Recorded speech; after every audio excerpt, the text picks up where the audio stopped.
שלום חברים, הגיע אלינו קבלן, הוא רצה לעשות זיווד ועוד כמה דברים מעניינים. בואו נראה לכם מה עשינו לו.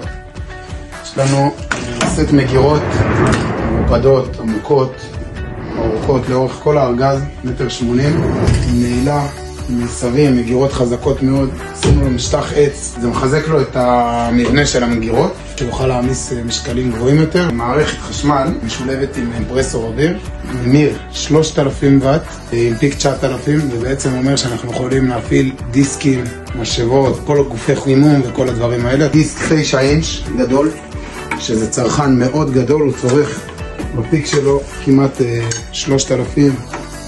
כמובן שהממיר הוא יושב מאחורה, מפלט, יש לו כאן פאנל שליטה, ופה הוא מפעיל את הממיר. אפשר לראות כאן, זה המד עומס, כמה עומס יש על הממיר, וכאן זה כמה סוללה יש במצבר שעשינו לו. הוספנו לו מצבר ג'ל פריקה עמוקה 100 אמפר. אתם רואים הדיסק גדול 9 אינץ'. מניע אותו בלי בעיה בכלל, גם קומפרסור דו ראשי, 150 PSI, ספיקה מאוד גבוהה. הוספנו לו מיכל הגירה 4 ליטר, שיהיה לו לחץ גבוה לאורך זמן גדול יותר. שליטה מלאה על הקומפרסור, הקומפרסור מפסיק אוטומטית לבד. הוא גם עובד על המצבר המשני שעשינו, זה אומר שהוא לא משתמש בכלל בסוללה של הרכב. יש לנו כאן גלגלת אוויר 10.5 מטר של אפקס, גלגלת מאוד קטנה, חזקה, קומפקטית, עם אקדח אוויר בתוך המגירה, ידית ניפוח לגלגלים, ועוד צינור של 7.5 מטר.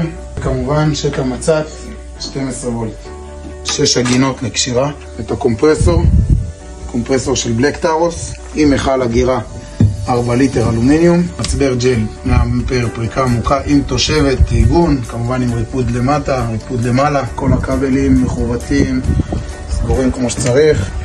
שמנו לו מסע טעינה, שבעצם רכב מתחיל להטעין את המצבר האחורי רק כשהמצברים של הרכב מלאים, ככה זה מוריד עומס מהאלטרנטור ולא ילך לנו אלטרנטור אחרי שנה. זה תקף לכל הרכבים. כשאנחנו מקבים את הרכב, מנתק בין המצברים של הרכב למצבר שלנו, ואז אפשר לעבוד בלי חשש שיגמר הסוללה של הרכב ולא נוכל להניע. קבלן שעובד בשטח, או אם זה קמפינג, שמים תאורה או whatever, לא משנה, שלא ייגמר לנו סוללה. פיוז לכננת 100 אמפר עם בית פיוז מגה שמבודד, פיוז 200 אמפר למערכת חשמל שלנו. כל הכבלים עם סופיות, עם בידוד, מושחלים יפה, עם שרשורי, כבל נחושת 35 מילימטר, גוש קדמי עם כננת 13,000 ליבות, כבל סינתטי, כמובן שיש לו 4 פנסי לד, 2 לצדדים ו2 קדימה, זוג עגינות לחילוץ, ועשינו לו גם 4 פליקרים, יותר טוב מזה משתגע.